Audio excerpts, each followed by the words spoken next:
सुप्रभात। मैं आयशा। मैं अनुष्का। आज हम आप सभी के समक्ष एक महान पराक्रमी बहादुर राजा के बारे में बताने जा रहे हैं, जिनका नाम भारत के इतिहास में स्वर्ण अक्षरों से लिखा गया है। बहुत समय पहले की बात है, जब दिल्ली और अजमेर की धरती पर एक महान और प्रतापी राजा का राज था। उनका नाम था पृथ्वीराज चौहान। वे एक ऐसे योद्धा थे जिनकी बहादुरी के चर्चे दूर दूर तक फैले हुए थे। बचपन से ही था वो मिनट बालक, युद्ध कला में था सबसे आगे। रण में शत्रु थर-थर कांपे, भागते भागते अपने देश को जाते। पृथ्वीराज चौहान बहुत कम उम्र में ही राजा बन गए थे। उनके पिता के निधन के बाद मात्र 13 वर्ष की उम्र में उन्होंने राजपाट संभाला और अपने अदम्य साहस से अपने राज की रक्षा की। उनकी बुद्धिमानी और नेतृत्व क्षमता के कारण दिल्ली और अजमेर की जनता ने उन्हें बहुत प्रेम किया। एक बार दूर देश से एक विदेशी आक्रांता मोहम्मद गौरी ने भारत पर आक्रमण करने का फैसला किया। उसकी नजर दिल्ली के धन संपत्ति पर थी।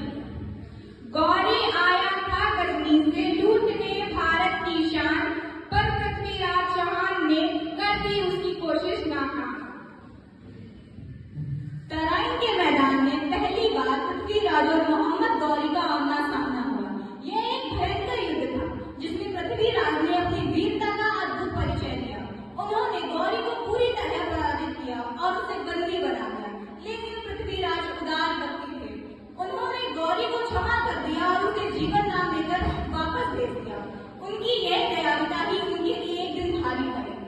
दया दिखाई शत्रु पर शत्रु तो था कपटी, वो धोखे से फिर आया, पर अफसोस कुछ कर ना पाया।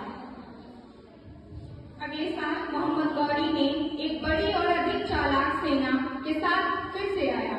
इस बार जयचंद के धोखे में उसे और मजबूत बना दिया था। तराइन का दूसरा युद्ध शुरू हुआ। इस बार गौरी ने छल कपट का सहारा लिया। 13 युद्ध हारने के बाद जब वह फिर से वापस आया, तब उसने पृथ्वीराज चौहान को फिर से बंदी बना लिया। बंद आंखों से भी थे वो शेर, गौरी की थी वो बड़ी भूल। शब्द बेबी बाण की कला ने कर दिया अंत और चटा दी धूल। पृथ्वीराज के प्रिय कवि और मित्र चंद्रवरदाई भी उनके साथ थे।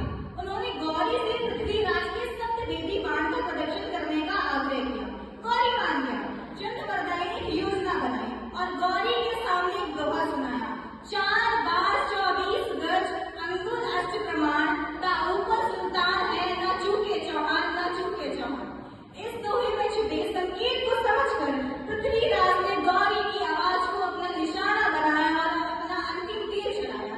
तीर सीधा जाकर गौरी के सीने पर लगा और वह वहीं पर ढेर हो गया। पृथ्वीराज चौहान की यह कहानी आज भी उनकी वीरता, प्रेम और बलिदानी की गाथा कहती है। उनकी बहादुरी और गौरव का यह किस्सा सदैव अमर रहेगा। धन्यवाद।